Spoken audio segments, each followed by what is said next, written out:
Runs kindly for Morrison. It's Cal Morrison! Just listen to this, please! Spencer takes over. It's Brad Spencer! It's in the back of the net! There's Donaldson driving forward. Cole Donaldson! That is simply ridiculous!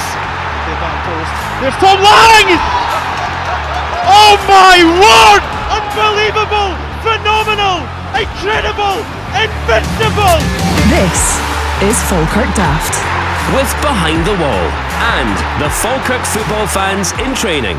Nothing beats the joy of six. And what's the best position, I hear you ask? That has to be on top, obviously. That's because we are top of the league. 6 points clear, 6 goals, and a demolition of Morton yesterday. Hello, I am John McInally, that would be me, and welcome to Falkirk Daft, as ever, joined by the Gingercourt Pod. Back in hospitality, back where he belongs yesterday. It is Ross Wayne, everyone. Good morning, buddies. Are you getting all flustered with the chat of the joy? Sex chat, just absolute flusters. Unbelievable stuff yesterday. As we said last week, I missed the game because I was at the egg chasing. Ross, we'll get into it obviously in much detail, but how was your day yesterday? It was good. Yes, very good day. I did get a little bit of stick off a few saying, "Is this your first time in hospitality?" It's like 2nd of November. Mr. Swinney was having a go as well. But brilliant day as always. It was a business club annual hospitality day yesterday, and a full Brockville lounge. In fact, all the lounges were full yesterday. I think they said there was over nearly 200 in hospitality, which is fantastic. And there was a few Morton fans in. More on them when we come on to talk about the game. But yeah, just a brilliant afternoon as it always is. My father-in-law Arthur was there. Wee Luby Lou, Lewis Connolly was there, and Mr. Still gave himself, Grant Thompson. I did see a picture of you getting in a lift with Big Grant. Now, Grant, obviously, if you don't watch Still Game, is in the infamous Hogmanay episode where they get stuck in the lift. And Grant got in the lift with you. Was there worries there? So Lewis was unbeknown to everybody else. Lewis was filming Grant walking into the lift, and I think he'd put a bit on Facebook about, it's the first time he's wanted to get in a lift with Grant. But brilliant laugh, and the big man won one of the competitions as well. He's won hospitality for 4. Wow! Hospitality again with him, are you? I think that is the chat. I think he's offered to take the boys for yesterday back into hospitality. So fantastic. There you go. Then that's good. Well done, Grant, in winning that. But obviously, there with the business club, did you do much business, Ross? Did you get some deals done for sponsorship for Falkirk Daft? No, sadly not. However, it was as is tradition now with the business club hospitality days. You know how the players always come up. So Brad Spencer came up, Michael McKenna, but at the business club, John McGlynn comes up, and he came up with Smudger. He came up with Paul Smith, whose birthday it was yesterday. By the way, happy birthday, Paul Smith! Birthday corner, Paul Smith. Happy birthday, Paul! That's love from John and the rest of the team. 62, I think he was. Brilliant afternoon. And as we know, and we'll talk about the game, just sort of topped that off. There you go. Big shout out actually, because I was sitting in hospitality yesterday, John, and Jean, the legend. She was coming round, exactly. She was coming round the lounges as she does with 50-50s. We didn't win that yesterday. Miles it. However, she says to me, "Ross, there's someone, a group of guys in one of the lounges asking after you and John." And I was like, "Oh, that was nice." And she went, "No, they want you to go along." And I went, "All right, John's not here." And she went, "That's fine, you'll do." And I went, "Right, okay." So I went along. And massive shout out to Gary Lawson, who listens to the podcast every week. Big Bairns fan. He was in there with Midland Bluebird. Oh, and I was in their lounge for 5 minutes having a bit of a chat. We were reminiscing about how Midland Bluebird used to do the team bus back in the day. I remember we talked about this a couple of episodes ago about getting the team, getting one at a Falkirk team coach, like that was the chat yesterday, and I said to them, "You need to have this word with Jamie Swinney and Paddy," and I think that conversation has started to percolate. So amazing. Fingers crossed. Did you ask if they're going to bring back the circular Ross? That was the big question. Come on, man. No, I didn't ask that. But brilliant to meet the guys. Gary, big Bairns fan in there, so I said would say hiya on the podcast, and we popped his picture out yesterday as well. Smashing, absolutely love that. We've also got to talk about Maggie's. We had a wee visit to Maggie's on Thursday. We raised about £2,400 odd at our Falkirk Daft live event for Maggie's, and the dream was fulfilled. We got to handle a novelty check. Amazing.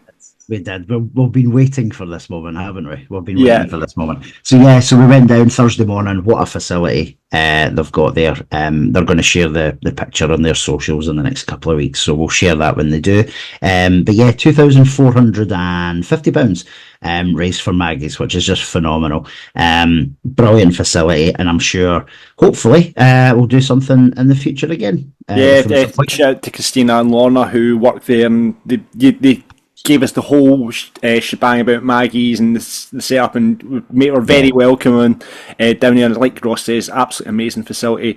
I know we all get touched by cancer. Somebody in our lives will be affected by it, and the guys down there are doing a fantastic job. Loads of volunteers get involved as well from the community, so fantastic work from Maggie's, and glad we could do a wee bit for them.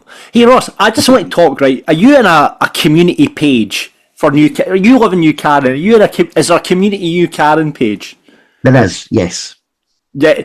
Are you in it? Do you get involved in it? I don't get involved. I think I may have muted posts, to be honest, because I can't be bothered with. My god!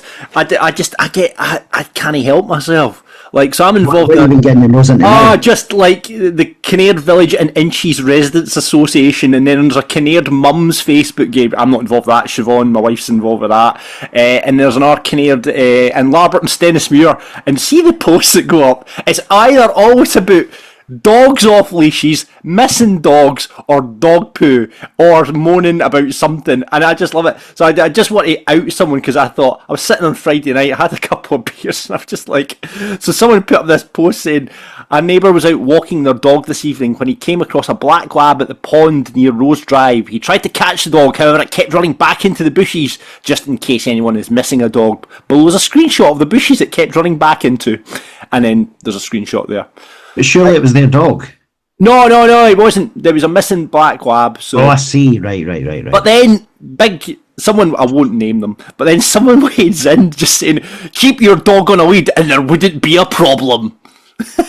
Was that someone named Karen by any chance? It's a guy. And then someone pipes up saying, unless it's got some out of someone's house, and then this person wades it back in and says, that is different. However, my dog was attacked by a dog without a lead. The owner laughed and walked away. Oh dear. Politics, so I waded in saying to this person, this is very helpful, thumbs up.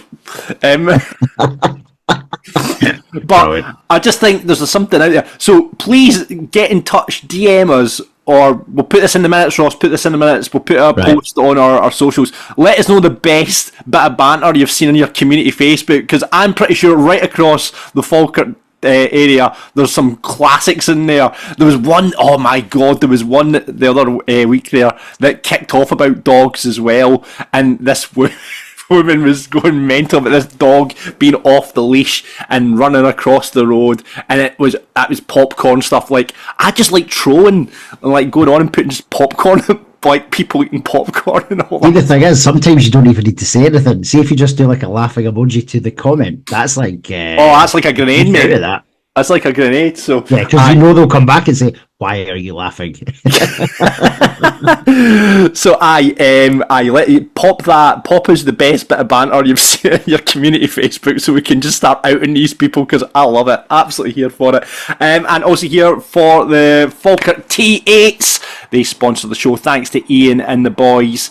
They were down at Falkirk Daft Live, had a great night down there. They got a picture with Lee Miller as well. But they are supporting each other through football, making memories along the way. Get involved with them every Monday at the stadium, 8 to 9 p.m, or Tuesday 7:30 to 8:30. And of course they've got the Super Vets football. Yep, that is right. That's a strictly over 50s game, 8-a-side, playing old school 5 rules. They've got together with the walking football team for that. So that happens at the stadium every Friday, 5 to 6.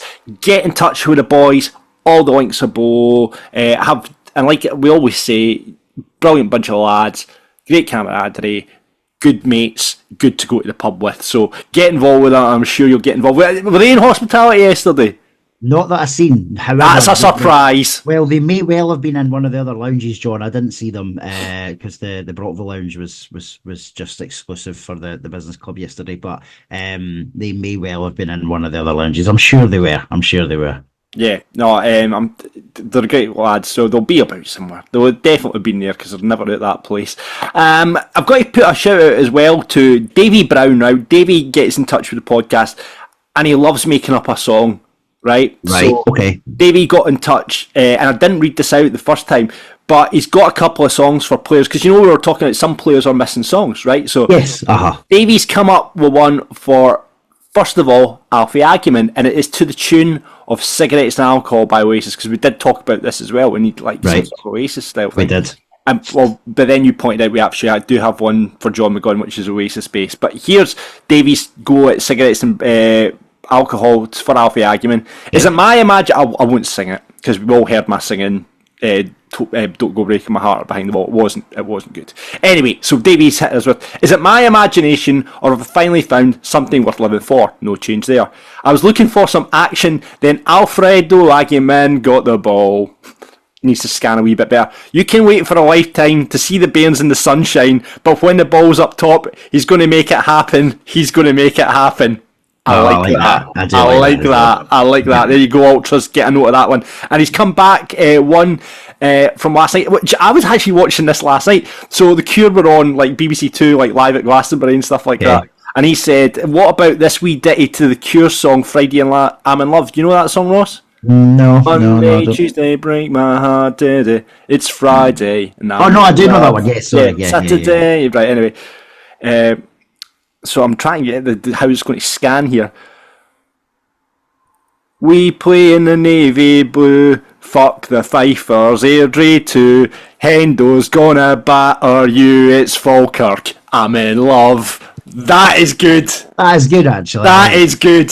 That's very good. Very good. So, right, we'll go again. We play in the navy blue. Fuck the Fifers. Airdrie 2.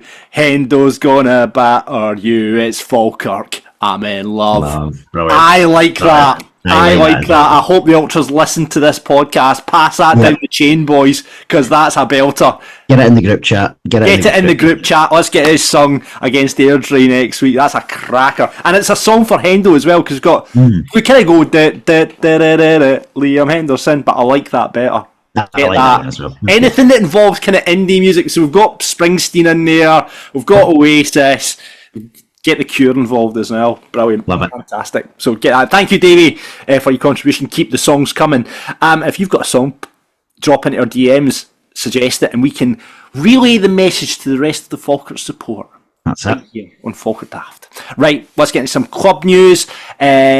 Scottish Cup tie has been made. We were waiting on that last Sunday when we recorded the podcast. It is East Kilbride. It's a trip to Kilby, Ross. Yes, that's a good draw for us. That pain in the arse to get to East Kilbride, mind you. Yeah, well, it's not too far away from where. It's a bus game. It's a bus game, that one. If you're trying to get to it, though, I don't think there's going to be many tickets by the looks of it.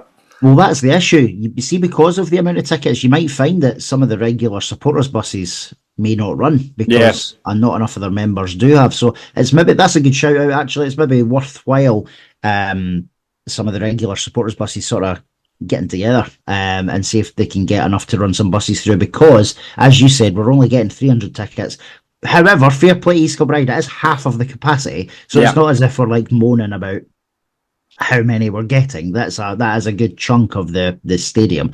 But thankfully it is on BBC Scotland as well for those that don't get tickets. We reached out to, jokingly on Twitter, we tagged in Mick Kennedy, didn't we, asking if he was going to come back on, and then he DM'd us saying that he'd be delighted to come back on. So we will have Mick Kennedy coming on to preview the game the Sunday before. We talk about the Warriors of Love. the Warriors of Love. That's it. Was it Soldiers of Love? Was it Warriors? Soldiers of Love, wasn't it? Soldiers of Love. Yeah. So that'll be good. I think it's like I know Mick isn't every single football fan's cup of tea, right? But I think it's brilliant the fact. I think he's great value. I think he's great value as well. Do you know what? There's no, like, I know we get fans on to talk about the games, whether it's Falkirk fans or the opposition fans, but see the times we've had John McGlynn on, Smudger. They've been on a couple of times. Mick's been on before as well. What an insight it is into the sort of actual sort of football side of the. Yeah. And Mick is very open. He'll talk about, like, he's already been on Twitter last night. I noticed saying that it's good to see Falkirk's having some shite form in the build up to the cup tie. So he's up for a bit of chat and a bit of banter as well. Yeah, no, absolutely. So that's happens. We'll get Mick on ahead of the game, which is on a Monday night as well. It's kind of that Darvel thing as well. So that's going to be on the TV, luckily, because I think there's, like you say, everyone's going to be wanting to watch that game, and we're only 300 tickets. I don't know how the club are going to manage that in terms of, given, is it going to be like a lottery, or is it going to be? Do you know how I would do it? And I know Jamie listens sometimes. They've maybe already got it sorted, and I'm sure this is going to come out before. But if you haven't, Jamie, here's Ross's advice Here's for my you. advice, right? So obviously, it is. I know in historical games they've just went first come first served at the shop midweek, right? Yeah. The trouble is that's not always convenient for people who don't live in the town or can't get down to the stadium at 9:30 on a Wednesday or Thursday morning. Yeah. I would do a ballot. I would ask people to apply for a ticket. So say you get 1,000 people, because not every season ticket holder may want to go. So put it out there, do a ballot, and if 1,000 people do, then it's a random 300. That's the best way to do it, in my opinion. I would say better way. I would say so, especially when it's a game like that, when there's limited tickets. I get, like, obviously when like a Celtic or whatever, and we've got 2,000 odd tickets. Aye. But when there is that amount, and you see our season tickets and our crowds this season, I think that's the fairest way to do it. It's like 300 is probably about 7 or 8% of our total season ticket holder. And maybe even less. Good maths, Ross. Good maths. I like that. I need that because my maths teacher's coming on today. Yeah, well, I can't wait till that. Ross's maths teacher is going to be our guest pundit as we look back at Morton just in a bit. So we'll get all the stories about Ross as well, which I cannot wait for. Right, so that's happening very, very soon. Looking forward to that game. Good news this week as well. Aidan Nesbitt has signed another extension to his contract, so that keeps him at Falkirk for 2020 till 2027. And I'll say how important Nesbitt is in that side. You so notice it when he's not on that side. He is just the engine of that team. He works tirelessly, and I think, like, going back to a few seasons ago when we were a bit critical on this podcast of both Morrison and Nesbitt in terms of their wasting the ball and crossing and didn't know where to cross or shoot, but in that 10 role, because I think Aidan initially was getting played wide for us, and in that 10 role he's just found his niche. Do you know what I mean? Because he's just outstanding there, and he, talking about yesterday, he was in and about it yesterday again as well, and it's great to see him signed up to 2027, Ross. Brilliant, absolutely fantastic news. I really agree with you. He is a vital part of the team. I wouldn't be shocked if he's the first name on John McGlynn's. He's John McGlynn's favourite. Like, he is absolutely the teacher's pet. I'm pretty sure the rest of the boys, like you say, first name in the team sheet, if he's fit, he is in. It doesn't matter how well the person that's really come in for him has done. Aidan Nesbitt is straight back in there. I can guarantee that. Yeah, he is. No, listen, he deserves every bit of accolade. Absolutely. This just now. And that, assuming he sees out his contract as a minimum, that's going to be 7 years at Falkirk Football Club. When was the last time we had a player, maybe Craig Sybil aside, when was the last time we had a player that long? Yeah. That is insane, innit? Which is brilliant. So I wonder if he'll still be here for a testimonial in 10 years. What would that be, 2030? I know it's 6 years away, so it feels like a long time away. But if he's signed up to 2037, you never know.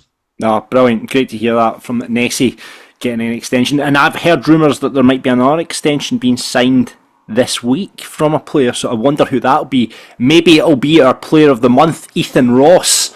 He has been, again yesterday, outstanding. Goal yesterday with his head, and he's been out, like, since the start of the season, he's just been unplayable at times. Ethan Ross, like, so good. And we've got our top goal scorer now back on the bench. I think Cal's going to struggle to get back in, just to the form that Ethan's in. Certainly in the current form, he's and as we've just seen, he's not went straight back into the team. Calvin popped up with a goal and 2 assists yesterday. Ethan, a goal, an assist. Had another goal. Calvin went and playing in the wrong side as well, and like phenomenal. Yeah, brilliant news for everybody just now. There's like you wouldn't begrudge a single one of them a contract extension. So whoever that may be, whether it's Ethan, whether it's one of the other players, maybe even Alfie, you never know. That's true. That is true. We'll soon see this week. Absolutely. So well done, Ethan Ross, Player of the Month. 2/3 season tickets are on sale now. If you haven't got a season ticket, obviously the Ken McAllister stand sold out, but you can still get a 2/3 season ticket for the main stands. £188 for adults, £134 for concessions. Under 18s are £150, and of course under 12s at the Falkirk Stadium go for free. So you apply for that. If you've not got a season ticket, it's just going to, I think, I'm not even going to say what I'm going to say, but if we do keep going the way we're going, it's going to be, I'm not even going to say that either. But I know what you're going to say. I know. Do you know what? I don't want to talk about it, but if things were to happen and we somehow manage up in the Premiership next season, it's probably worth getting a season ticket because you can renew it. Because I think if we were to get to the promised land of the Premiership, it would be, you'd struggle to get a ticket unless you have a season ticket and renew it. So it's worthwhile getting one. Totally agree with you. No, I totally agree with you. And I'm sure the club, there's going to be some good seats left in the main stand as well. The banter that you're seeing towards the away end looks brilliant as well. So see some of the young guys and maybe the ultras that kind of get in, who maybe stand with the ultras at away games. Is there a kind of break-off splinter ultra group forming up towards the away? There seems to be, the last couple of games, there seems to be quite a bit of banter between the fans at that end and the away fans as well. So, long way to continue. Absolutely. And before we get into the Morton game and speak to your maths teacher as well, let's thank Behind the Wall as ever. I believe the Venoms are still available. Falkirk Daft Venoms and Falkirk Daft Pizza. It's off menu though, so it's like that McDonald's. Have you heard about McDonald's off menu before? This is where they'll make you something. There's certain code words and stuff that you say to McDonald's off menu. I can't remember what they are, but this is like that. So go up and you kind of whisper to the bar, "Can you make me a Falkirk Daft Venom?" Or if you're ordering food there, "Can I have a Falkirk Daft Pizza?" I had it, the cream barbecue chicken pizza, unbelievable. And do you know what? I was very disappointed because when we were at Falkirk Daft Live, Ross had control of the pizza, I had control of the Venoms, so I said, "Can we do Venoms?" And then Ross wades in saying, "Can we do pizzas?" Brian absolutely up for it Behind the Wall. And then you didn't even have one, you had the haggis pizza. But I did. Every pizza base had the Falkirk Daft logo. No, but you specifically asked for a chicken barbecue pizza. And you didn't even have it. No, I had the haggis. Aye, exactly. I'm not a big spicy fan. I'm a player. You bloody asked for this pizza. You asked for the pizza. I didn't ask for it. That was Brian's suggestion with the flavouring. Listen, see if it was up to me, I'd have picked a margarita. You said spicy chicken. I never said that. You did so. Right, I will go back to the evidence. You go back, and I will look forward to you apologising because Absolutely. I never once mentioned a flavour. It was Brian that mentioned. I don't think it was. Right, anyway. I'm gonna look right. Right, now. You do that, Mr. By the way, margarita, get in the bin, Ross. Jesus Christ. No, but I was joking. I normally like the haggis pizza that I had at Behind the Wall that night was absolutely outstanding. Anyway. Great food at Behind the Wall. Stay local, eat and drink global. They've been back in the Bairns since way beyond a lot of you were born. So, and of course, the Falkirk's best selection of fine wines, lagers, craft and cask ales, and fantastic value for food. Great service, as we say, as well. Loads of stuff coming up there soon. We've got Rest. We've talked about that. We still need to get Stuart from Rest, who's a big Falkirk supporter, onto the podcast. They're going to be in there this Friday. I don't know if there's tickets still available, but definitely worth checking out. Go and check them out on Spotify or Apple because they're brilliant, really, really good. They played the Barrowlands, and now they're playing Behind the Wall, which is amazing. So that's this Friday. And the movie OK Brunch, sing and dance to your favourite movie tunes. Ross is going to be there. He's going to be singing the theme tune from Titanic, My Heart Will Go On. So that's happening next Saturday, with the 9th of November. So get along to see Ross singing Celine Dion at the top of his voice. I'll be there to really enjoy that as well. So that'll be before or after the Airdrie game, I suspect. So yep, get there and watch Ross sing Celine Dion. That'll be happening. And there's bus seats still available for the Airdrie game and the Livingston away game. I actually think I might take the Livingston away game and go with the Behind the Wall bus. Ross, you up for it? Aye, I'd be for that. Get yourself some bus seats booked. And just before you do book that, though, I am looking for an apology here, John, because I've just checked back on the chat, and it was Mr. Brian Flynn who suggested the barbecue chicken, the Korean barbecue chicken, as the Falkirk Daft special. So I will await the apology. I'm going to double check that for the evidence myself, first of all. There we go. So that's fine. Can't speak, can't lie. There we go. So Behind the Wall, it's all happening up there. Also, got to say, obviously Behind the Wall are involved with the Brockville Bar, and lots of additions. The Crunchy Initiative have been up there this week and put up some extra stuff in the bar, and it's looking great, Ross. I did. I saw the pictures on Facebook. Always good to see loads of Bairns stuff in the stadium, whether it's in the bar, whether it's in the lounges. Shout out to the Heritage as well. That was the first time I'd seen a lot of the new additions to the lounges and hospitality, John. Yeah. Which is they're looking brilliant as well. But yeah, no, anything Falkirk related that goes up in that stadium is a big plus for me. Yeah, exactly. And shout out to our Falkirk women. Unfortunately, they got beat off Morton last Sunday. It was 4-3. Obviously, the men's team went on, spanked them 6-0, so we got some sort of revenge on them for the girls. But yeah, they are down at the stadium. I don't know who they've got today, actually. Do you know, I was looking at this. I've got Drum Chapel in my head. However, that could be wrong. John, so by the time this goes out, the game will happen, so we'll bring you a report on it next week. And of course, we are donating £500, which is 20% of our takings from Falkirk Daft Live, and that is going into the Falkirk women's team. So again, thanks to everyone that came out to Falkirk Daft Live and putting money towards the girls. So yeah, of course, love being involved with the team as well. So yeah, thanks very much to the Falkirk women for jumping on board with us as well. So. Yeah, John, is Drum Chapel United. There we go. They play today, 2:00 at the stadium. Obviously, as you said, this will be out by the time that's played. Fingers crossed to get a result there and get back into form, which would be great to see. Anyway, let's talk about Morton further now, shall we? And we're going to do it with our guest pundit this week. It's Ross's former maths teacher. Hello, Mrs Campbell. How are you, Irene? You okay? Now, is it weird for you to have your ex-teacher on, Ross, because you won't be able to call her by See, I wasn't at Falkirk High. I was a Larbert High boy, Irene, so I can call you Irene quite happily. However, Ross, is it weird for you to... Can you call her Irene, or do you have to refer to her as Mrs Campbell? I'll ask for permission now. Mrs Campbell, can I call you Irene? Ross. There we go. There we go. What was? Let's forget about the football for a minute, Irene. What was Ross like as a pupil? Actually, I could tell you a few stories, but they probably all be lies. He was a really decent boy, but I think it was just probably because he was totally scared that his mum was working in the school. Janice would have given him a wee clip over the ear if there was any nonsense. She definitely would have done. Yeah. And what did you get for your maths, Ross? Did you get higher maths? I don't actually think I took higher maths. You did take higher maths? No, I don't think I did. What did you get for your standard grade? It's a good job I don't work in a financial environment. Oh no, wait, I do. Hold on a minute. This is a very good point. You're in the banking industry and you don't have your higher maths. I know, it's true. But however, I don't actually, if you think about what I do, John, I don't actually have to do a lot of monetary stuff. I'm a people manager in the banks, aren't I? So it's all about the banter, it's all about the skills and the communication. That's what it's all about. Brilliant, absolutely. What's Pythagoras' theorem, Ross? Sorry, my mic's just went there. Oh, is that just gone? Is it? There you go. There we go. Brilliant.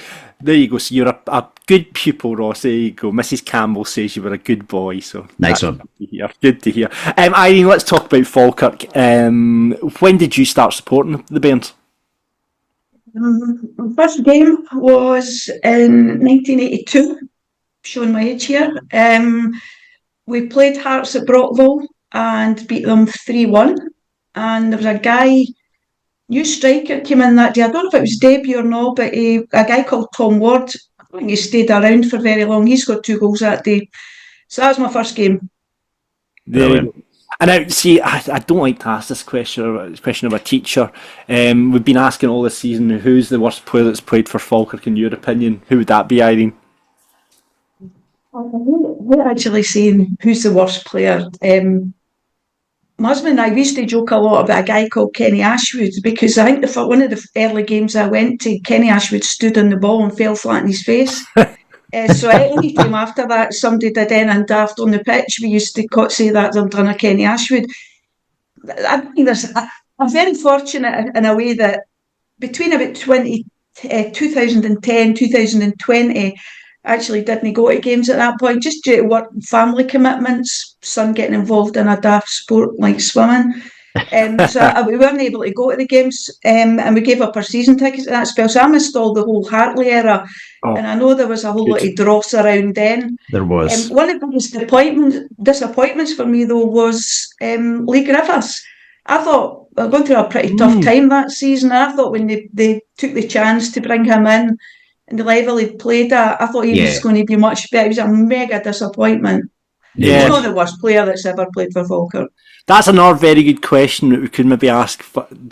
Maybe that's how we should rephrase it now. Who's the most disappointing player that you've seen? That's a nicer way of putting it, I think. That's also such like a teacher thing to say as well. I'm not angry, I'm just disappointed. You know the tricks, eh? Absolutely. Right, let's talk about the game then. It was a 6-0 win for Falkirk. Unbelievable. Can't believe I missed it. But we went with the same starting 11 as last week, aside from Callum Morrison being on the bench. Ross, we talked about on the podcast last week if McKeever would come straight back in. Obviously, like we said, John tends to stick with one side. Yeah, so I wasn't too shocked that the same starting 11 started, and what a brilliant decision that was. Another brilliant decision by the gaffer, but it was brilliant to see Callum Morrison back in the squad. What an ovation the boy got every time he went to warm up, John, and then obviously when he came on, and he's got a fresh new haircut, fresh new look for himself as well. It's the whitest, blondest hair I've ever seen, and it kind of goes to like a bit of a point at the back of his head as well. So, all right, well, what did you make of the haircut, Irene? At my age, it was fine. It was all right. No, he looked good. Great to see him back in the pitch. It was. Was it a bit Eminem, wasn't it? It was a bit like kind of Slim Shady, guess who's back again, Callum Morrison's back, tell a friend. That was it. That's it. Callum Morrison 2.0, loving it. And he obviously got off the bench a bit later in the match, but he didn't have to do much because we were flying by that point. And it was just, I was that way when I was sitting, because we went to the rugby, so it was just a really awkward time. If it had been a kind of different time, it might have worked out. But because the game was like a 20-6 kick-off at Murrayfield, and it's like getting into Murrayfield and getting into Edinburgh for the rugby, it's a nightmare. So I was just sitting watching my phone and just watching the updates, because Super Scoreboard were covering the game yesterday, so I was just seeing all the updates. And it was just like, goal, then half-time, go. And we started off like Falkirk seemed to have started off all season, just flying at the blocks, Ross. Yeah, no, we did. There was, again, and I feel like a bit of a broken record saying this, but there was in that early spells just one team looking to attack, and it was Falkirk. I know there's a lot publicised about Morton having a lack of bodies just now, but they're not any different to us. They're missing 5 or 6 key players. We've got boys missing as well, but there was just one team in it. There really was.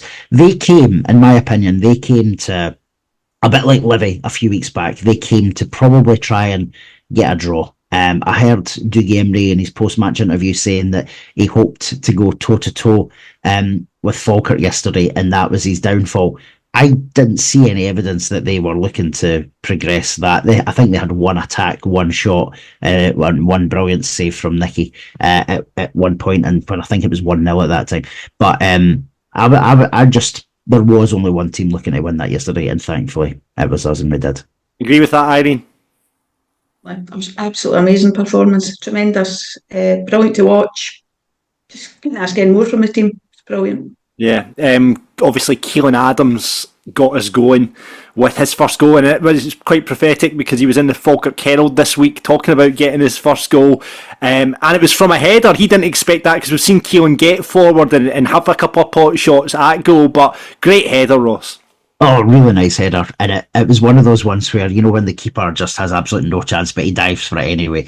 It would have been a goal, in my opinion, anyway, because you had Luke Graham and I think Dylan Tate were pretty much side by side with Keelan. So if Keelan hadn't got his head on it, I'm sure one of the boys would have done as well. But fantastic header. Really, really delighted for him because what a start he's made. And it was brilliant to listen to him after the game as well. He was interviewed by Falkirk TV, and he just comes across such a brilliant wee lad. He seems like a nice boy, Irene. Very articulate, very intelligent, and a brilliant player. Absolutely. Still my class. But no, great header, and you know, great to see the man get his first goal. And like I keep saying, that Keelan Adams stand could be on the way. He's just hit the ground running. And, you know, speaking to Fraser Wishart, just dropping my name there, but Fraser, who's I work beside, just raves about this boy. Just says he's, you know, so big, strong, you know, gets forward. It's all you want in a right back in the modern game, you know, because beforehand, you know, you saw like wing backs who would be quite small. You think of, I guess, Leon is a great example, Hadji, boys like that, you know. But now it's that position where it's like every member, and you know how John McGlynn likes this to set up with like big boys. Everyone's over 6 foot. Do you know what I mean? So, and Keelan obviously fits the bill as well. Is this going back to the thing that John McGlynn prefers his men big? Is this the... Yeah. John likes a big man. John likes a big man. Should Jack Baird have walked, Irene? Yes. Yeah. I didn't... That's the point where he took a boot on top of Ethan Ross. Yeah. Aye, yeah, definitely. What do you make of it, Ross? No, I totally agree. Absolutely shocked. And it was off the ball. Like, this wasn't a 50-50 challenge or anything like that. The ball was then in a different bit of the play. The fact that he's booked him, though, because, like, see, if he's not seen it, he can't take any action. But he's obviously seen it and thought, well, it's how is that just a yellow? It's purposeful. He's meant it. Momentum hasn't carried him through. He's done it on purpose. It should have been a straight red. And those goals that we eventually got would probably have came in the first half, never mind the second half. Yeah, but we did get second goal, and like, I mean, you did talk Nicky had, you know, again, hats off to Nicky again. When he is getting called upon, he's doing the job and doing it really, really well. His distribution, I think John McGlynn spoke about post-match as well, it's just been excellent. It's just come on leaps and bounds, and as we keep saying, you know, that consistent run in the team is helping Nicky so much, I think, and he is by far our number one now, you know. And again, another player that could make Falkirk a real lot of money, because a young keeper his age playing as well as he is, you know, is definitely one that, you know, we'll get in a, hopefully, I think, I don't know, when is Nicky signed up to Ross? Is it a couple of seasons? When he signed his extension, I can't remember if it was just an extra 1 year or whether it was 2. Hopefully it was 2. But I agree with you. Like that yesterday, I think it was Michael Garrity that was through on goal. It was only 1-0 at that point, so that would have been a potential switch in the game. But brilliant save from him, and as John McGlynn and you just said, his distribution all day was superb. There was one ball in particular that I don't know if the highlights picked it up, but there was one a ball in particular in the second half, and he fizzed it through, and Calvin Miller just like ran in straight at it. It was just typified his performance yesterday. Yeah, but we did get 2 goals in the first half, and a great team goal. 5 players involved: Ross, Oliver, Nesbitt, Miller, who got his second assist of the afternoon, and Ethan Ross with what we call a deft header. One of those, a deft header, not like the bullet on Keelan Adams. It was just that wee touch flick on, and Ethan Ross scoring with his head. Irene, who would have thought? It was a nice loopy header right in the top. I've actually sat at that end of the main stand, so you had a really good view of it. Brilliant. Oh, brilliant. We were talking earlier on, Irene, you one of these new ultras that are sitting berating the away support. Is that you? That's me, yeah. I'm going to move I'm in the second last block, but I'm going to move over to the last block for next season. Fantastic, I love that. Rangers Celtic fans. Well, don't get ahead of yourself. Don't you get ahead of yourself. No, listen, let's get ahead of ourselves. No, absolutely not. I'll keep this podcast firmly on the ground. I know, just on that, Jamie Swinney yesterday, when he was going round the tables after the game, as he does, he was like, everybody was talking about the performance and like how I've been doing, and he turns to me and he says, well, there's no point me asking you because you've already got the Champions t-shirts printed out. Always keep your feet on the ground. But it's great to see that combination. I mean, winger to winger, that's your right winger crossing into your left winger and a header. It's just brilliant to see. It was a beautiful, beautiful goal. It was actually one of those moves where I think my father-in-law was sitting next to me and he said to me, if we score here, this will be absolutely perfect. And then as it turns out, that was what happened, because there was a lovely interchange between I think it was Ethan Ross and Gary Oliver. Nesbitt was there. It was just all working itself, really neat 1-2s, and then obviously out to Calvin, who, as you said, got his second assist of the day. And as you, I love that phrase, a deft header. Yeah, it definitely was. And a great time to score, getting the 2-0 up into half time, and then out. The other good time to score right after the second half kicks off, and basically from kick-off we get a penalty. Definite penalty in your eyes, Irene? Yeah, Dylan Tate was doing a wee ballet dancing act, getting round the defender, and then Oliver was just taking out, I think, from what I could see. Yeah, and Brad, obviously, still on the penalties, even though we won't call it a miss at Hamilton, but the keeper saved it at Hamilton and he obviously scored with the rebound, but he's still on the penalties. Do you think he'll continue on the penalties until, even if Morrison gets back in the team, Ross? Ooh, that is a good question, because we talked about this yesterday, like when Morrison was on the pitch. We said, imagine if we got a penalty. Brad was on 2 goals, and would he have took another penalty to try and get 3?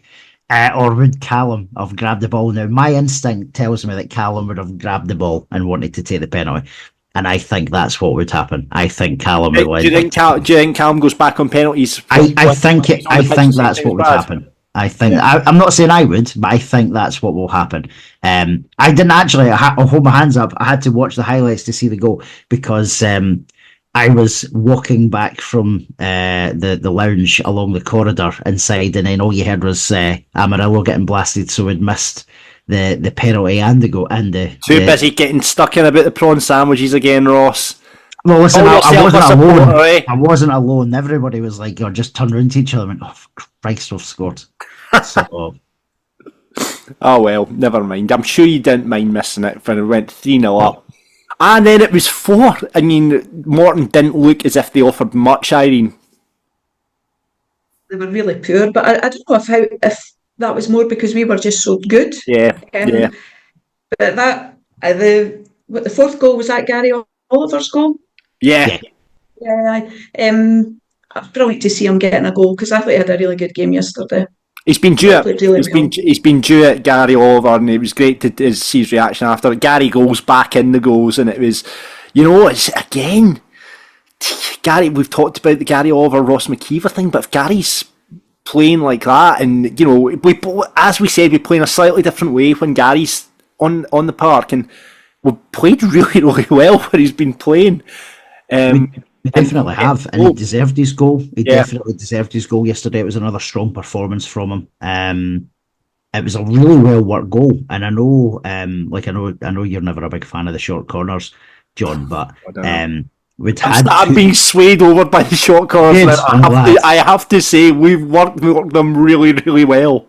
We really do, and if anything, I bemoan when we don't play it short now, because yesterday when we did have and we had a lot of corners yesterday, by the way, I don't know if you noticed, there was 17 corners to Is that right? 17-0 in corners. I know that sounds a bit like what was his name? What was the guy who used to manage St Mirren years ago? Danny Wareham. Something Hendry. Remember he used Oh to say, yeah, Tom Hendry. Tom Hendry. We beat them on corners type thing. But 17-0 in corners. But there was a really well worked one prior to the goal, and then from the resulting corner, we scored. So it just shows you it definitely works. And for me, maybe that's the way we go. I know they need to mix it up because players, the opposition will get wise if it's always a short corner, but we never tend to score from a corner with a header. So, which is a weird I do think it was from a short corner piece that Ethan Ross had that really good shot as well, which was saved, wasn't it? That was a short corner too. Yeah. I'm surprised. I'm surprised I didn't get a message from Falkirk TV's Josh Heggie, who regularly enjoys messaging me about short corners and says another win for short corners there, John. And I'm like, all right, okay. I'm swayed over now. You've convinced me. Short corners are the way ahead. Again, like we're talking about set pieces, and the fourth, the fifth goal wasn't a set piece, but it's then looking at your centre half stepping out of, and playing up and delivering a great ball into the box with a diving header from Calvin Miller, and big Luke Graham again just stepping out, and just him and Hendo at the back, absolutely solid, just unbelievable. Nothing gets past them.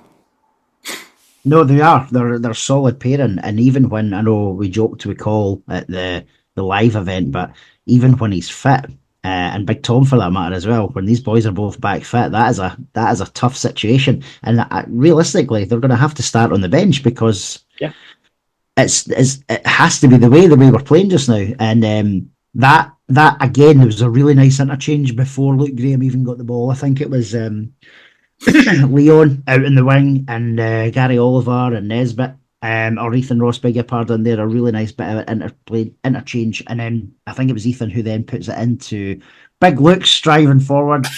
And he loves a run forward, doesn't he? Yeah, he really does, and it was a beautiful ball in, wasn't it, Irene? Well, in and diving header, what was he, about a foot off the ground? I think so, yeah, I think so. Part of that, there was the music they played after the Hawaii 5-0. Hawaii 5-0, and the disco lights were on as well, weren't it? Brilliant. Fantastic. The disco lights were well out yesterday. I noticed that, making use of the dark nights and getting the disco lights on the go for. Well, they even had them on at kickoff, John. Obviously, the floodlights were on during the warm up, and then at kickoff. Not that it was pitch black, because it wasn't, but obviously they just felt it was maybe a bit cloudy, and so yeah, they had them as the teams walked out, and then obviously we saw them plenty with the goals that were raining in. And we saw them again. We went 6-0 up. Best goal of the match, maybe Brad Spencer. What a hit that was! Phenomenal. Was that the best goal though? Of yesterday, yes, 100% for me it was. Well, the team goal was really well worked, so that's I'm doing that one a disservice. So what would that been? The second one was a beautiful work goal. But in terms of the strike, it has to be Brad's. He just, for him to hit it so cleanly first time. I don't know, from the angle I was at, it looked like he'd absolutely smashed it, but then there's people saying he curled it in. So I've not seen an angle from behind the goals yet, but it just looked like a tremendous strike. No, unbelievable. What a way to finish the game off. And then we get No Limits by 2 Unlimited, keeping it 90s, loving it at the end of the match. But I thought that was brilliant. Yeah. Is it no limits for the Bairns? Can we go on now? 6 points clear at the top. Irene, are you on board Ross's championship train? Yes. On the train. Yep. You're on the train. People keep messaging me going, John, surely you're believing now. You know what I'm like. I'm Mr. Pessimist. I'm like, till we are there and thereabouts, I'm not believing anything. Do you know what I think we should do? From Falkirk Daft, not the club, because the club should never do this. I think you and I should send a navy t-shirt with the Transport for London, Mind the Gap on the front and send it over to Livingston. I think we should do that tomorrow. Absolutely not, Ross. We are not encouraging. We are not giving ammunition to the away teams. Absolutely not. Do not do this. Mind the gap. Do not do this. Best performance of the season, Irene, was it? Absolutely tremendous. We've well in a lot of games, but maybe not got taking the chances. But yesterday, in fact, it could have been about 10. Easily. Yeah. John McGlynn said we were going to give someone a pumping at some point, Ross. That was it yesterday, wasn't it? It was, as Irene says, it could have been 9 or 10, and I don't think Dougie Emery could have complained about it. It wasn't just poor misses either. I thought their keeper did pretty well. Apparently, he's a young lad on loan from Rangers. Yeah, from Rangers. He wasn't the biggest. I think my only critique is like Ethan Ross nearly scored and the boy got a brilliant hand to it. I don't know if we tested him as much as we could have done from a height perspective. I mean, because he saved quite a lot with his feet, low hard shots. But otherwise, phenomenal performance. Yeah, and let's hear what John McGlynn had to say after the match.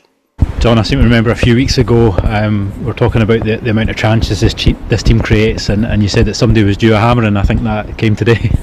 Yeah, that was awesome today. Everything fell into place with regards to taking our chances, and I can't congratulate the players enough. It doesn't matter what I say, it'll not be enough. They were just awesome.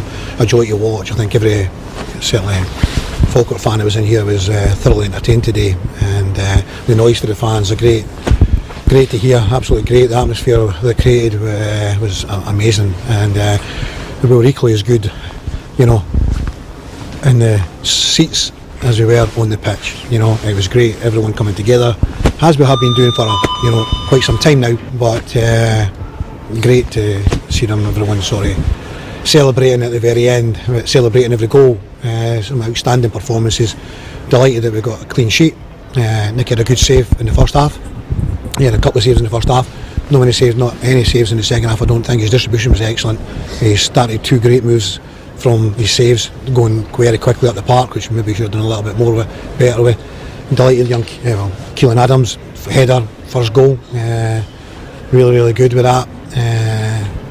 Obviously we get our second goal before half time, and then we come out the blocks at the start of the second half. And we've maybe not been doing that. We lose a goal against Hamilton very early, and we don't necessarily put the game to bed against Dunfermline. So the message was, let's get to the blocks, let's get a start. Right from the kick-off, creating an opportunity to get a penalty and Brad sticking it away. He follows it up later on with a great goal, great strike, and a great header for Calvin Miller on the back of Big Luke getting forward and playing a great ball in. And Gary Oliver, you've got to give Gary enormous praise, enormous praise. We've been playing without Big Ross. Ross was so key to everything that we did, but the performance that Gary's been putting in, I liked the whole team performing really well. Maybe not getting in the goal that his players deserved, but teams functioned so well. Even without the likes of Big Ross McKeever, Callum Morrison, Cole Donaldson, we've not had anything out of Tom yet. Sean's out of the team at the moment with his injury. Having so many players missing that, great compliment to Gary, the way he took his goal today and his general overall play. Absolutely delighted for him. He deserves that goal that he did. And it was nice to get players off, give them a rest, and get other guys on with quite a considerable amount of time left in the game. We kept the foot to the floor, and we were relentless in our play. Everything that you come in, you pay your money, everything that you're looking for, we delivered today. Mr. McGlynn answering it all there in one question, which lasted 3 minutes again. So we're back on McGlynn watch for that. But there was a lot to talk, a lot to unpack in that. And I do like his new jacket, by the way. Quite like that O'Neill's. He has got a new jacket on. Although he's still rocking this navy cap, black jacket combo. Are you not having that? No, he needs to have a black cap. Here he is again, Gokwan of Falkirk. Has to be red socks. You can't wear a navy blue cap with a black jacket. For God's sake. Chris McGill, sort it out, sir. Right, there you go. You've been told by Ross. Right, let's get your views. That was John's views. What are your views? Let's kick off with Yiddle Bairns. Tremendous performance. Don't think anyone can claim to know the best 11 due to that many players performing. The strike from Spencer was like a missile. Indeed. Ingy says, this team are just something else. Oliver was immense. Man of the match for me. Oh, there's a lot to choose from when we get to Fakirk Daft rated. Delbairn says, running out of superlatives for this team. What epitomises? Stop using big words, Dale. What epitomises this team is that at 5-0 and 82 minutes in, our left back is chasing a lost cause and assisting the 6th goal. Gary Deans, that is what you call a statement. I like that. Paul McTavish says, lost for words on how good the team were. Plaudits for every player from striker to keeper. Always knew a pumping was coming for someone, and glad it was the plastic rivalry of that lot. Glad our first goal shut up their drummer, who appeared to have roid rage. I did message George Bowie, who's a Morton supporter, last night, just with the words, oh dear. But I believe it was the GBX 30th anniversary at the SWG3 last night, so he's probably a bigger Fisher fry because I'm still waiting for a reply from him, but I don't expect I'll get one soon. John Harding, whose 40th birthday it was, the Halloween, we wished him a happy birthday, and he must live in Kinnaird, because I saw a big banner out with a picture of him with his Falkirk top, and then I found out, and I thought it must be the same John Harding that I used to go out with his sister in high school. So it's a small world, Ross. It is a small world. Indeed. So there we are. There we go. I wish I'd known that last week, but I did message Carol and his wife, who'd messaged about the message saying, "Oh, is it Lynn Harding's brother?" And she goes, "Yeah, she's my sister-in-law." I was like, "Tell Lynn I'm asking for her." Got to see Lynn in 30 odd years that we're doing. There you go. But there you go. Happy birthday, John, as well. He was in hospitality, wasn't he? Yeah, but I think he must have been in because I saw the pictures. He mentions that he was in hospitality there, but I must have been in one of the other lounges because unfortunately I didn't see him. I did see Colin Lang, who's a regular listener and Facebook his messages the podcast as well. He was in one of the lounges and he popped over and had a chat as well. Brilliant. So John says, unexpected trip to hospitality for the 40th birthday. Highlight was Brad not being able to speak because everyone was singing his song. What a reception he got. Team were outstanding. An absolute joy to watch. Brilliant. Ultras 1876. How fortunate is this team? Managed to score 6 lucky goals. Outrageous. That must be one for Stephen. I was messaging Stephen back and forth yesterday. Didn't hear much from him. Anyway, I'll catch up with him tomorrow. Of course you will. Yes. So I'm looking forward to a little Falkirk happy dance in front of him again tomorrow. Craig Hogarth, that is uncle of Nicky, he says the drubbing that has been coming. The team just keeps getting better and better. Hard to single out any player, almost flawless, and could have been double figures. Getting difficult to downplay the double bounce potential. There we go, another one on board of the promotion chain. There we go. James Duffy, who we met at Fakirk Daft Live, actually, he says they were poor, but we were dominant. Clinical in every way. Dafty for me goes to the Morton fan in hospitality who wildly celebrated Calvin putting a free kick over the bar and called him a clown before watching his team get utterly dismantled. He shut up very quickly, and that is a good shout by James because there was a handful of Morton fans who were in hospitality yesterday. They weren't in our lounge, but they were sitting near us out in the stands, and for the first 10-15 minutes they were very vocal, John, and then they were very quiet for the rest of the game. I wonder why that would be. There's obviously there was a lot of ex-Morton players playing against them. Calvin Miller, Aidan Nesbitt, Gary Oliver all played for the Ton, I think. They did, yeah. Brendan, the question was which Morton would turn up. The answer, the shite one. Absolute full marks for every one of our team. Fantastic, ridiculous, but I came away feeling almost disappointed. We only got 6. There you go. Spencer's culling finale viewed from the South Stand. Sweet Jesus. Love that. Paul Fullerton says, how fortunate. Outstanding performance by all. That thumping was due for someone. I'm glad to be at the stadium to see it. Miller playing great. Ross on fire. Adams getting his goal. Livy and airdrop points. More minutes for McKeever and Morrison. 6 points clear. Marvellous. Oh, what a good summation. And finally, Fraser Boy, the man who threw beer cans to me at Fakirk Daft Live. Thank you, Boy. This is the team our children will be telling their children about for years to come. Winning constantly and playing sexy football in the process. McGlynn for Falkirk Daft rated because he's mastermind this whole team. So, do you know what? We should, at the end of the season, we should get, I think John McGlynn just gets an honorary Falkirk Daft rated, just one of our honorary ones. Let's get into that then. Who is the Falkirk Daft rated player? Irene, who do you think? Until 60 minutes, I'd like to have said Gary Oliver, but by the end of the game, I think it's got to be Brad. Brad getting it for his 2 goals. Ross? Yeah, me too. It was a phenomenal performance yesterday from Brad. 2 goals to the good as well. There were notable mentions for almost everyone else in the team, though. Like, you could almost have justified. Alvin Miller with 2 assists in a goal. I know. Well, that's it. Ethan with an assist and a goal as well. There's honestly, Dylan Tate had another fantastic game yesterday as well. Didn't score. However, he was here, there, and everywhere. So, but no, I'm going to agree with Irene. I'm going to go Brad Spencer. Brad Spencer is in because I can't comment because I wasn't there. And for the Falkirk Daft, we're giving it to the Morton supporters and hospitality. I think so, unless Irene's got a different alternative. Well, unlike Ross, I wasn't in hospitality, so I would have said Dougie Imrie, just for being Dougie Imrie, but I'm happy to go with the hospitality boys. Right, let's do it. One of whom is one of my son's friends. There you go. He's a Morton supporter then, is he? Yeah. Right, there you go then. So let's give the Morton supporters and hospitality yesterday for giving it the big one and then falling on their arse. Fantastic. Brilliant. Now, we used to say goodbye to our guest pundit at this time, but we don't anymore as it's Falkirk Daft versus, and it is Ross up against his former maths teacher. This is going to be a game for the ages, right here. Listen, as long as this is Falkirk questions, not maths ones, I should maths be all right. questions, John. Yeah, I know, we should do. Okay, let's start off with, what is Pythagoras' theorem? Right, okay. Right. I tell you what, it is Falkirk questions. We'll give him a chance, Irene, because obviously he didn't get his higher maths despite being in the banking industry. No, I didn't get it, I just didn't try. Hold on.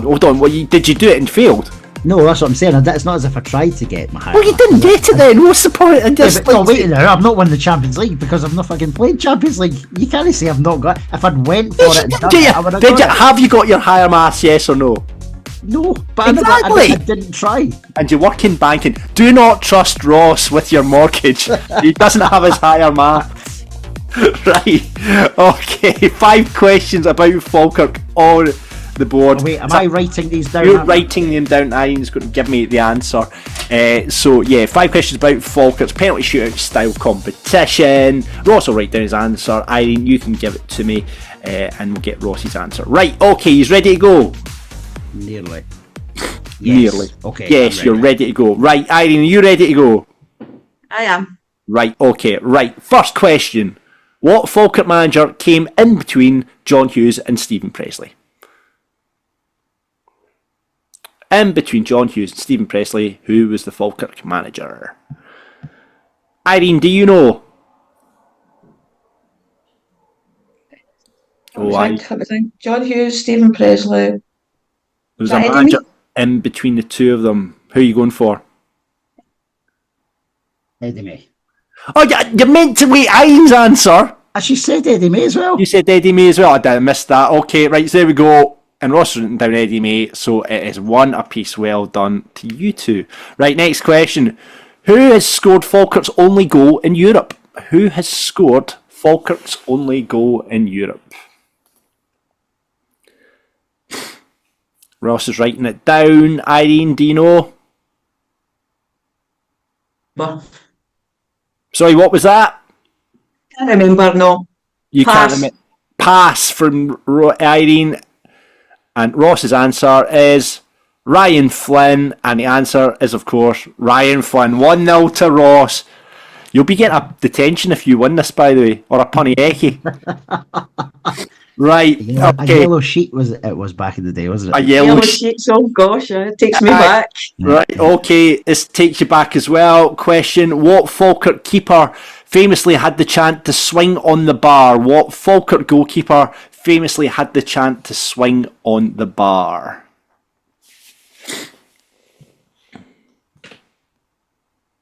Irene, do you know this one? George Watson. You're saying George Watson. Ross, you written down an answer? Right, okay. Yeah, no, I went Tony Parks. It is George Watson. Geordie swing on the bar. 1 apiece. There we go. Right, here we go. Next question. What nationality was striker Farid El Agoui? What nationality was striker Farid El Agoui? It's a geography question. Irene, do you know? Sorry, what was that? Algerian. Algerian. You've written out. You said Algerian, Ross. What have you written? I've written French, but actually Algerian might be right. Actually, it is French. Congratulations, Ross. He was born. Was it? Oh, that was a punt. That was a punt. There you go. I'm just going to double check that though, because why did I somehow think Algerian as well? Farid El Agoui. But I did check it. He was born in French, but did he have Algerian caps? That is the question. I don't think he did. Didn't play for an international team. So yes, French is the answer. 2-1 Ross. Right, Irene, you need Ross to slip up on this question. And we'll go to a tie break. So the next question, it's a walk in this one, I think. Name any Falkirk player to play in the World Cup while still at the club. Name any Falkirk player to play in the World Cup while they were still at the club. And there's two answers. What is your answer, Irene? Did Latape play in the World Cup when he was at us? No, I'll say Russell Latape, but no sure. Russell Latape is your answer. Ross, what have you written down? I've went with a little magician as well. And it is a 3-2 victory to Ross Wayne. And a punny Eki. I want you to write 1,000 words on Falkirk, please, Irene. That'll be alright. And for a bonus point, Ross, who was the other one? Denzel Theobald. Well done. Alright. Good, wasn't he good enough to play for Falkirk, but played 3 games in the World Cup for Trinidad and Tobago? Amazing. Irene, thank you so much for your time, and thank you for being our guest pundit this week. Yes, guys, good luck. Thank you so much. And Ross, we found out you were a good boy. That's what I like to see. But you didn't get higher maths. Very disappointing. Right, that is it for Fakirk Daft versus. I'll be another round of it next week, and if you want to play or just be a guest pundit on the show, please drop us a line like a long lost lover, slip into our DMs, or you can email us pundit@falkirkdaft.co.uk. This is Falkirk Daft. With Behind the Wall, we're navy blue. Are you? Okay, let's look ahead to our next opponents, and it is Airdrie Onions in the league. And we're delighted as ever to be joined by our friends at the OTA from the OTL podcast. It's Colin Telford. How you doing, Colin? I'm very well, thanks, John. How are you? Aye, good. We're doing all right. We're doing all right as Falkirk supporters. As an Airdrie supporter, it's been a tough old season. Yeah, not a lot to be happy about at the moment, and a lot of intrepidation about the tie coming up this Saturday. But what can we do? We just need to hope that something changes. Yeah, Colin. See from the last time we had a conversation. What is the situation just now at the club? Is it the playing squad? Is it tactics? What do you think it is? So we've got an injury crisis. I mean, we've got about 10 players out, which doesn't help. But even with that, there was a massive turnaround in the summer, which I think we spoke about last time. You were hoping that the guys that we brought in would be as good as the guys who left, and that's pretty apparently not the case at the moment, which then impacts on, I mean, you saw it the last time we played you, how we would like, or how Reece McCabe's teams would like his teams to play is get the ball down, pass it, try and dominate possession, and we're not able to do that. And we don't have like another way of winning games as well. So there's lots of different ways to play football, but it's not like we've got a squad where we can start like trying to play it long to a big man and make runs off him. So we're just really, really struggling to find a way to score goals, and we're good at conceding them, so it's not a good mix. Yeah, I mean, I think I dropped you a message after the last game, Colin, because that's as poor an Airdrie performance I've seen in a long time. I mean, Falkirk were very good that day and was one of our performances of the season, aside from probably yesterday. But it was a very poor Airdrie side, and I just don't know where it came from. Yeah, I mean, I thought you were excellent, and I think you yourselves and Ayr, the first time that we played them, were definitely the most impressive teams that I've seen. We played Ayr a couple of weeks ago, and they squeaked by us with a good long-range effort, but didn't look anything like they did in the first game. So, been very impressed by Falkirk. I guess we'd actually got to a spell where our defence looked pretty solid, and we were losing a lot of games by the single goal, but yesterday was clown card defending stuff. So, yeah, I suspect we could have a very similar game to what we had the first time around, and I mean, it could have been a lot more for Falkirk. I think the concern for Airdrie fans is we're going to a team that's top of the league, high in confidence, free scoring, it could be a bit of a bloodbath. I remember what Edinburgh brought something like 30 people or something to your place a couple of years ago. We might rifle that with them in the camp at the moment. Do you think that's going to be a really sort of low travelling crowd then on Saturday, Colin? I mean, we've got diehards, so there's people who will go everywhere, but I think the numbers will be way down because the mood's not high, and like the Falkirk Stadium has been a happy hunting ground for us in terms of we've had a good record against you guys, and we lifted the Challenge Cup there last year, so it does actually have quite a lot of good memories. But again, I think that may be about to change as well. So I think it'll be a low travelling support. Is it the Concilium Sports stuff? I mean, it just obviously we know the deal that Jackie McNamara's company have with you guys, Colin. Is it just they're not providing the quality that they once did to Airdrie? I mean, the part of it, I'd say some of our better players are still on Concilium's books. I mean, McCabe hasn't been able to play really since the Challenge Cup final. He said on a press a kind of in-house video the other week that he's had another scan and he's actually got 3 separate tears in his calf. So I don't know if we'll see him back. So certainly the quality of the replacements for the guys who left the club. Like Charlie Telford was our Player of the Year last year. We're really, really missing him. He's not getting a game at Ross County, so you're kind of then thinking, I wonder if we could get him in January if it's just not worked out there at all. But whether it's Concilium or we've got players in from other places as well, just the quality is not there. And we said last time around, look, the fact that we've got such a small support and we don't have like a rich backer like say Queen's Park do means that we're struggling to hold on to guys when their contract expires and they've done well for us. So there was a bit of risk in terms of McCabe seems to be a really good coach, seems to be able to bring players on. We'll get these young guys in from places like Spartans and East Kilbride and hopefully he can get them up to championship standard. Hasn't been the case, and you can see the confidence disappearing out of the team as well. So whereas last year there always seemed to be an easy pass on, our left back had a bit of a nightmare yesterday, but anytime he had the ball I felt sorry for him because hide and seek champions all over the place. Nobody really wanted it in a tight space, which makes it very difficult. Is Rhys McCabe under a bit of pressure? I mean, obviously in the summer his stock's high. There's talking about him going to St Johnstone. There was even mention around the Aberdeen job because his stock was so high after the season that he had last season. Is he under a bit of pressure now at Airdrie, or has he got enough credit in the bank? There's a lot of grumblings. So myself personally, and I might be in the minority, I'd stick with him because I think he owes us absolutely nothing. He got us promoted with the brilliant season last year. I think he's shown that he is a good coach. I think the recruitment in the summer's been a failure, but he's not absolved from blame for that. But equally, I kind of see the harsh realities of maybe the money that we were able to offer.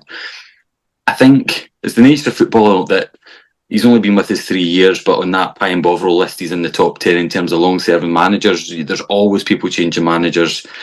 I would look at our growth last year, sacking Dick Campbell made absolutely no difference. In fact, the form after losing him was worse. And I would look at yourselves as well in terms of that constant, right, well, let's get Rennie in or let's get Miller and McCracken in. What's made the change is you've got McGlynn, who's shown himself over the piece to be a good coach, and you've stuck by him. So my preference would be, yes, this might be a disaster, and yes, we might get relegated, but I would still be sticking with McCabe. But, you know, football's football and fans are angry and we had high expectations. So there's definitely pressure and there's definitely people calling for the manager's head. I just don't think that changing the coach with the squad of players that we've got would make the difference, and I would rather stay with them long term. And what do you think the score will be come Saturday, Colin? You won 6-0 yesterday. Can you score more than that? If you ever want, we mentioned it last time, if you ever wanted a revenge for the 6-2, this is going to be a chance to do it. I walked to the 8-0. I'm hoping we keep it lower than that. Big Falkirk win. I don't know what Airdrie will do. I wonder whether we might actually even just try and be solid and play one up front and see what we can do. So I'm not confident at all. I would say Falkirk -2 would be a good bet because I can't see us scoring goals. From what I've seen of yourselves, you could get a few. So yeah, I think a big home win. I'm afraid. I've just looked down at your goals for, and it's 6, which we scored yesterday. I mean that's a big worry, I guess, that the goals just aren't coming for you guys this season. Yep. Yeah. So I haven't had a striker score since 28th of September. Confidence is low. Injuries are still. Nobody's going to be back who's really a key player. So, like football, I've got a friend in Portugal who translates it. It's 11 against 11 and the ball is round. Like, that's true. You shouldn't ever go in thinking that you've got no chance, but we'd need everything to go right for us, and we'd need to, whatever chances we create, we'd need to score them. So, my money would be on a home win if I was betting on it. Ross. It's a tough one because I still have a mental block when it comes to Airdrie in the last few years, to be honest. Even after the game that we won in September, I just think, we probably could have scored more that day, but the reason we didn't was because Airdrie have that extra bit of dig when they play Falkirk, because I still feel that, and I think that'll be there on Saturday regardless of the injury situation. So I think Falkirk will win, but I don't think it'll be like yesterday. I'm going to say 2-0 Falkirk. Yeah, I would say conservatively as well. I'd take a 2-0 as well, just for all the reasons that you mentioned, Ross. There is still that psychological thing against Airdrie, I think. And I think, we talked, and John McGlynn talked about, there was someone was due a pumping. That pumping came yesterday, so I think it might be a bit easier because we've got that outer system now, Colin. So I'll say 2-0, but you never know with that Airdrie factor. We'll see. I mean, it's interesting because, from the team that when we did play each other in League One, I think we'll only have 2 players. So unless there's some magic in this tremendous diamond strip, I don't know what there is for you to be fearful of. But Colin, I do like the retro shirt you've got on the now. Obviously, as you know, I'm not an Airdrie man, but that is a quality retro shirt you've got on. It was our centenary of the only Airdriean Scottish Cup win, so they brought us out last year. So I like a shirt with no sponsor. Really makes it sing a lot more. So class. Well, Colin, are you making the game on Saturday? You're not going to bother your arse? I might do. The kids swim the other side of Edinburgh. It finishes about 2:00, but I could probably get it through. So we'll see if the wee man wants to go. He watched my phone with a set of big headphones on the last time I took him. So we'll see if he wants to go and do that in Falkirk rather than Airdrie. Fair enough. Brilliant. Fantastic. Well, listen, thanks as ever for coming on. It's Colin from the OTL podcast. Thanks for coming on Fakirk Daft. Yeah, thanks guys. See you soon. This is Fakirk Daft. With Behind the Wall. Stay local, eat and drink global. And that is it. Let's tie a bow on this episode of Falkirk Daft. Ross, before we go though, we've got to mention Movember. You are beardless. I am. It's weird. I haven't mentioned it during the podcast, but then we've got to mention it now because you're raising money for prostate cancer. I am. It's the first time I think I've been fully clean shaven in about 10 years. It is weird. It is weird. However, it is for a good cause. So I, as part of the rules with Movember, you need to be clean shaven on the first of the month. So on Friday, was it Friday? Yeah, Friday. I got the machine out and then a wet shave, as I say, for the first time in about 10 years. But brilliant so far, mate. I think about £550. Amazing. For Movember and Prostate Cancer Scotland so far, which is a charity so close to my family's heart. But the big thing for me is it's not so, the money is amazing, right? But I also think the whole Movember thing is good. I've done it 2 or 3 times in the last 15 years, and it's interesting because people will actually talk to you because they'll talk to you about it. They say, "Oh, you do Movember," and you say, "Yeah, well, this is why." And then, so I think for an awareness perspective, that's why I like it, because obviously everybody does there's loads of good charities, and people do some amazing things to raise money for charity. But this is definitely one that gets people talking, which I quite like as well. So yeah, so far so good. But yeah, I will now be clean shaven apart from my upper lip. Are you going for a handlebar then? Not at all. I might come. Are you going for the full bush? I want a full bushy ginger beard mustache. No, I will be trimming it. Oh, get on the bin. Get a proper big bushy ginger mustache. Well, I'll tell you what. I'll do that if you do it as well. Right. Okay. I'll do that. I'll do that. Dude, just to clarify, you're now going to go home. You're now going to shave a full clean shave. Yeah. And grow a Ned Flanders tash. Yep. Right. Good. The man. deal is done. I'm The supporting deal my is pal. I'm supporting Right, my pal. thank you. So we're both going to appear on this podcast like Jack and Victor come the end of November. So yeah, I'm in. Good Count me man. in. Good man. Love it. There we Love go. it. Thank you. Brilliant. And actually, a charity, I'll give, since we're in charity corner at the moment, I'll give a mention to a charity I'm supporting at the moment. It's Lymphoma Action. My friend, big pal, Gordon Miller was taken by lymphoma about 10 years ago, coming up now, which is amazing. So we're having a sportsman's dinner in memory of him and to raise money for Lymphoma Action. That's happening at the Lee Park on the 23rd of November. So there's tickets still available, even on my table. You can maybe join my table. We've got a few, actually, I've got actually Gordon Dale and Mark Wilson on my table as well, so it should be a laugh. And Falkirk luckily are playing on the Friday night against Queen's Park, so no excuses, come down. There's still, like I say, still tables, and if you want to take a table at that, we'd love to have you down there. It's at the Wee Park, 7 o'clock kickoff. As I say, Celtic, it's Mark Wilson, Wraith Rovers legend, Gordon DL down there. And it's not going to be really about Celtic and Wraith Rovers. It'll be about, because they're good friends of mine on Super Scoreboard. They do the show on a Thursday night, and it's a riot.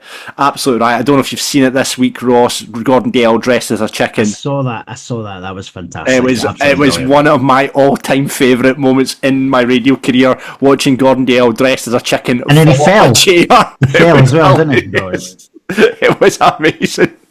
So that's happening at the Wee Park on the 23rd of November. So if you fancy a table, get in touch, slide us in a DM, and we'll get that sorted for you, because it's raising money, like I say, for a charity very close to me. I'll be hosting the night, so don't let that put you off.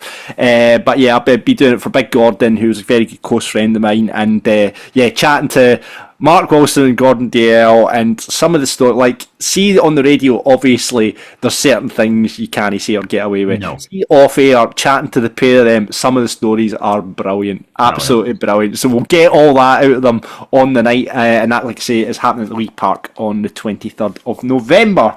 Right, brilliant. Let's get up the road then. Let's tie a bonus. The minutes weren't taken last week, Ross. I have not seen an advert for our merch this week. I'm very disappointed. It went out the week before. Remember, I did it. It's done. That's went out. Right, okay. Well, if you want merch, and it's one thing we haven't done this week, though, we didn't do a roll of honour for Patrice Tano. Yes, we're going to do that just now. But we'll get to that in a minute. But if you want to get merch, and you want to get Christmas presents dead early, get your Christmas shopping done, merch.falkirkdaft.co.uk, or head to Pints and Prints, where you can get a Falkirk 316 in ode to Stone Cold Steve Austin. Now, I have to explain this t-shirt so many times to people about Stone Cold Steve Austin. Now, Stone Cold Steve Austin, stop me if I'm boring you, Stone Cold Steve Austin's a professional wrestler, one of the greatest of his time. Now, he cut a promo. Now, Ross, a promo is when you talk cheap to your opponent on Jake the Snake Roberts at King of the Ring, and I can't remember what the year was. I think it was King of the Ring 96 maybe. Anyway, he cut a promo on Jake Roberts, who was a God-fearing man and quoted the Bible, and he said, Austin 316 just said, I kicked your ass. So then he got a t-shirt, Austin 316 made up. So Falkirk 316 said, we just kicked your ass. So that's the whole story behind the t-shirt, and you can get it at Pints and Prints along with Falkirk Daft with a big red tea and ode to Ross's favourite drink. So get that at Pints and Prints, and get Falkirk Daft merch for your beloved ones at merch.falkirkdaft.co.uk. Get on our YouTube, like and subscribe. Do you know what we should do, Ross? I was thinking about this. All these match vloggers now, right? We should do our own piss take version of a match vlog, because I see them all like that punching the screen thing, and like and subscribe. Falkirk versus, I'm on the way to, like, we could do it like Danny Dyer, like like that. It's going for a ruck, and I think we should do that as a piss take one day. We start at Elliott's, interview some of the local people. Elliott's, Brian Stewart, get him on that. I think let's do that. We'll do that this weekend. We'll do that this weekend for the Airdrie game. Let's do it. Let's do a vlog, because I think that'd be quite funny. Funny. We'll do a piss take vlog for the Airdrie game this Saturday. There we go. Us kicking about with our moustaches and doing vlogger stuff. Fantastic. Right, doing that for the Airdrie game this week, so look out for that on our YouTube channel as well. And actually at the moment, if you go and check out our YouTube channel, we've got the intro video that we did for Fakirk Daft Live, which I was very proud of because I cut it all the goals from this season to the Beastie Boys Sabotage. Ross was like, what song's that? And I was like, Beastie Boys Sabotage. Like, what? So yeah, it's cool. Go and check that out. It's on our YouTube channel. That's really, really good. I was very proud of it because I thought that's pretty cool.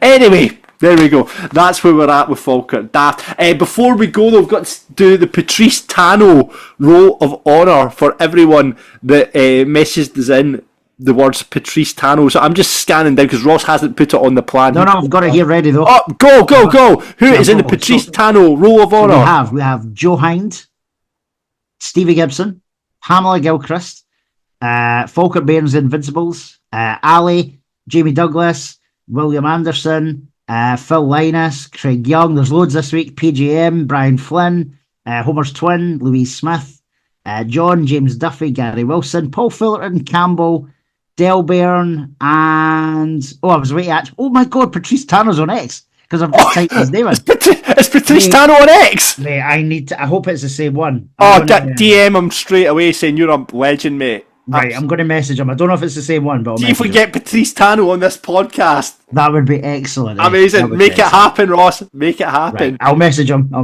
Right, there we go. That's the minutes for this week. Get Patrice Tano on the podcast. Love it. Brilliant. So this week's Falkirk, if you've reached this point of the podcast, your random Falkirk footballer for this week is Brent Rahim.